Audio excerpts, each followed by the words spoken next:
Ladies and gentlemen, boys and girls, welcome back to another episode here on the DEANO Show. Great to be back with you all for this week's episode. Coming to you a day early because this weekend I'm going out to Colorado, to Denver, to go see GOOSE at Red Rocks for 2 nights, tomorrow night and Friday night. Hopefully I can get out of New York. My flight tomorrow is at 12:30, but there's a huge rainstorm and thunderstorm coming in at 11. So I'm actually driving to the airport because there's 2 flights before my flight at 12:30. There's a 7:45 and there's like a 10:30, 10:20 or something. So I'm going to get there at 6 a.m. or 6:30, whatever time I'm going to get there. Try to hop on standby for the first flight. And if I don't get a seat on that one, I'll just hope I get one on the next one. And if I don't get one on the next one, then I'll just stick with my original plan, take the 12:30, and just hope that I'm able to get out and go to Colorado. Or else I might be missing Goose Night 1 at Red Rocks, which would be unfortunate when push comes to shove, but Mother Nature, it is what it is. Hopefully I can get a flight tomorrow on standby, so we'll see. But that's where we are right now. But our first story of the night, which has been out of the news for a little bit now, is this Penn State cocaine empire that these 2 fraternities on campus have around. I think it was Delta Epsilon and Sigma Chi. About 13 college students got arrested, and then one of the kids' dads got arrested because I don't exactly know why he did, but he wasn't involved in it, but I think he knew about it and didn't say anything, so he's getting tied into it and whatnot. But this is crazy. This is, at college, obviously, drugs are a huge, huge issue, and Penn State being one of the biggest and most popular party schools in the country, there's going to be drugs there, and that's just the nature of college. And that's been that way for however long. Whenever you go to school, you're going to see drugs. I mean, there's kind of no way around it at this point, especially in today's day and age. But what these guys were doing was a whole other operation, like cartel level stuff. They had connects in New York City and also Philadelphia, and they were driving back and forth, delivering bricks of cocaine. And the ringleaders at these fraternities, they were the ones who were in charge of distributing it to the college students, and they were probably making a boatload of money to do it and probably felt like the shit because everyone knew them and they were getting a bunch of attention, and now your life's over. You effed around and you found out.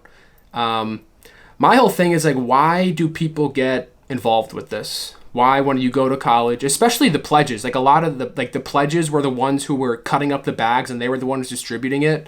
If I walked into a fraternity and they were like, hey man, so your task is going to be cutting up dime bags and distributing cocaine to our sellers. Yeah, see ya. I'm walking out the front door. Like, where is the common sense within these college kids to be like, like this is a brilliant idea. I'm going to get involved in selling drugs. Like, my first couple months of me getting into school, like, genius. What a way to start my college experience. Three months ago, I was at senior prom, and now I'm dealing cocaine at Penn State. Where's, like, the self-awareness in these kids to be like, hey, yeah, maybe this isn't a good idea? And I guess a big problem is no one wants to be that guy who's like the petty on the fun and like, because he's not cool and whatnot. But it's like these kids who just got arrested, you're done. Like, you completely blew it. And he probably was making a lot of money, so you can make that case. But at what cost? What you're doing is highly illegal. And, I think whenever someone starts dealing drugs to begin with, they never expect themselves to be the ones who get caught.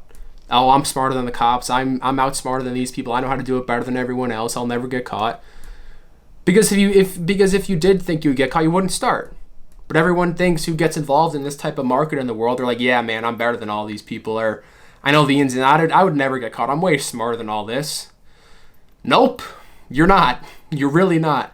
And it's sad to see like these kids who, some of them probably had really bright futures ahead of them and X, Y, and Z. I mean, I'm just speculating at this point, but where's, the self-awareness? And you see this in fraternity hazing in general, and kids are like chugging bottles of liquor and like all to get into a little social club and whatnot.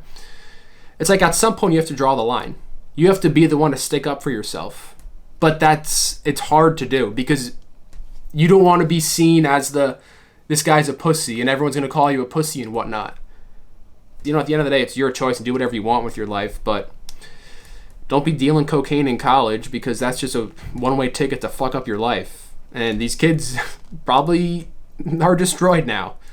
So, yeah, I mean, I just figured I'd talk about this, but what total idiots. Probably making a boatload of money, but like I said, at what cost? Totally ruins your reputation and ruins your life.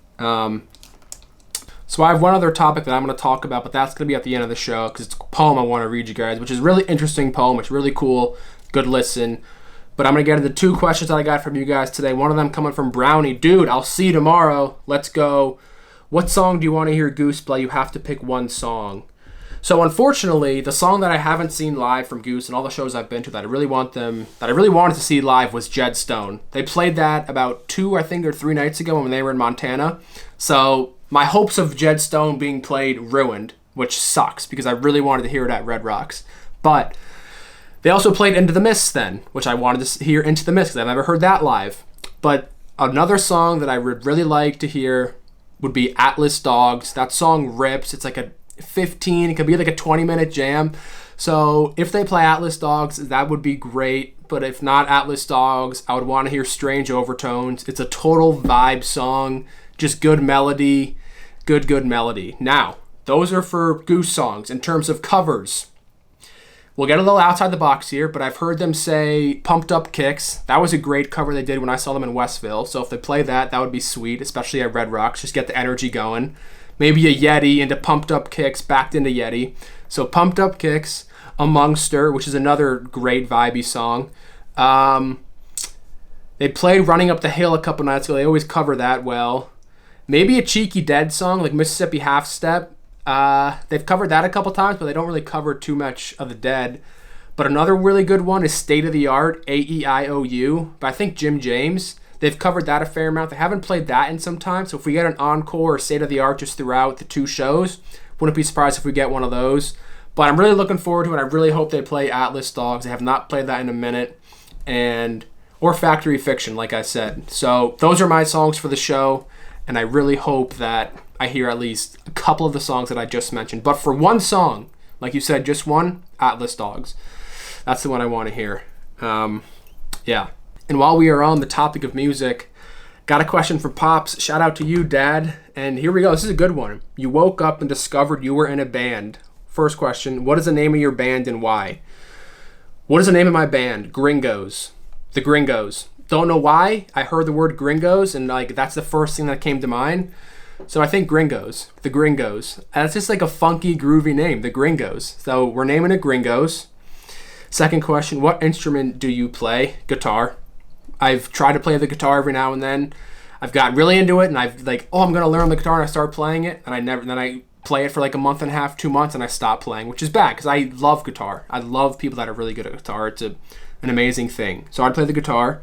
What musician would you like to join you on stage? Oh boy. Oh, I'm just gonna list a bunch of guitarists right now. Derek Trucks, John Mayer, Eric Clapton, Rick Mitrotanda from Goose. So out of those 4, who would I like to join on stage? I'm going to go Rick. I think me and Rick would get along great. And Rick obviously loves to rip, got a great voice. And yeah, I think me and Rick would be great. Even though we'd both be playing the guitar, I think we'd get along. I think we'd get along great. Fourth question to that is, what venue is your favorite to play at? First that comes to mind, Red Rocks would be, I think, my number 1. And then Radio City Music Hall, just because of how long it's been around, how iconic Radio City, New York City, the best city in the world, best people in the world. So playing in New York City would be epic. But I think Colorado, outside, in the mountains, is another really historic venue. I'd love to play in front of Red Rocks. That's got to be one of the best feelings in the world for any musician who's ever played at Red Rocks, to look up and just to see literally the Red Rocks, and you're in the mountains and everyone's just vibing to your music. Like, that's got to be a top 3, not 1, not 2 or 3 feeling of all time right there, is ripping on stage the guitar at Red Rocks on a beautiful night. Moon's out, stars are out. Like, come on, that's got to be peak. Like, what a feeling that is. So yeah, I'm really excited for the Goose show. Obviously, I saw them at Red Rocks my junior year. Was phenomenal. So looking forward to it. But there's one other poem that I want to read you guys, and it's this poem I saw a couple weeks ago that I figured it'd be cool for you guys to hear. It's by James McCrae. It's called Instructions Before Visiting Earth, and I'll leave you guys with this poem. I'll do a little interpretation at the end, but here's how it goes. In the event that you wake up and find your soul separated from source and manifest in a material form, don't panic. Your condition is only temporary. You've been selected for the opportunity of human incarnation. This 3D simulation is designed to break up the monotony of eternity by giving you a fully immersed experience as a distinct ego identity. Your body will serve as your physical avatar as you navigate a dense and dramatic reality. There will be many distractions causing you to forget your true nature and origin. You will experience a range of emotions from joy to loneliness to despair. But remember, no matter what trials and traumas you encounter, your soul remains perfectly safe. At times you may feel lost or afraid. This is totally normal. If you ever need guidance, simply slow down your busy mind and bring your awareness to a quiet place inside yourself.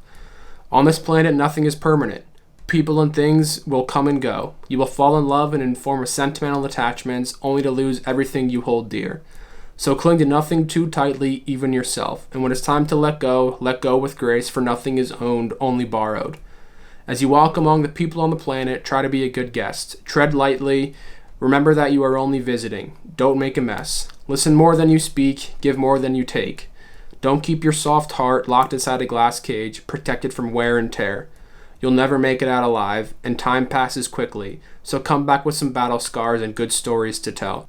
This poem just hits the spot, and after reading it for the first time, I took a little notes, or took like 3 of my biggest takeaways from reading them. The first one being, don't spend your life trying to be comfortable. Being alive means taking risks. It means looking stupid. It means getting hurt. It means loving people. It means failing. It means living your best life, doing the things that you're afraid to do, that you're afraid to get laughed at for. It means experiencing the life. Escape your comfort zone, because your comfort zone is only trying to protect you. And when you understand and when you break free of that, you just experience real emotions that you wouldn't have experienced had you never taken the risk of being uncomfortable. And getting used to being uncomfortable in any situation has been so beneficiary to me, and I could not recommend it more, is put yourself out there and be uncomfortable with being uncomfortable. So that's number 1. Number 2 was be present. And especially in today's day and age when we're constantly looking for ways to distract ourselves, and I talked about this before, but be bored is like something that has completely lost its relevancy in today's society. We're always looking for ways to not turn off our brain and let our brain just not think. So I think, don't sleepwalk through your time here on earth. Don't worry about what anyone else thinks about you. Be present. All we have is the present. The future doesn't exist. The past is behind you. All you have is this moment right here. And if you are not present in this moment right here, then you've already lost that time. So live in the moment. Forget about what happened in the past, because you can't change it. And with the future, you have no idea what the future has in store for you. You might think you do, but you really don't. Life is a funny way of throwing curveballs at us when we least expect it. And you got to learn how to ride the wave and ride the wave through life and persevere and understand that you can only control so much. So at times you got to let go and be present, live in the moment. And the last one, which I think is honestly the most important one, is that you are going to die, and that your time on this earth, if you are listening to this, that at some point in your life that you are no longer going to be existing here on planet Earth. What happens after we die? Some believe you go to heaven, some believe it just goes dark. No one knows.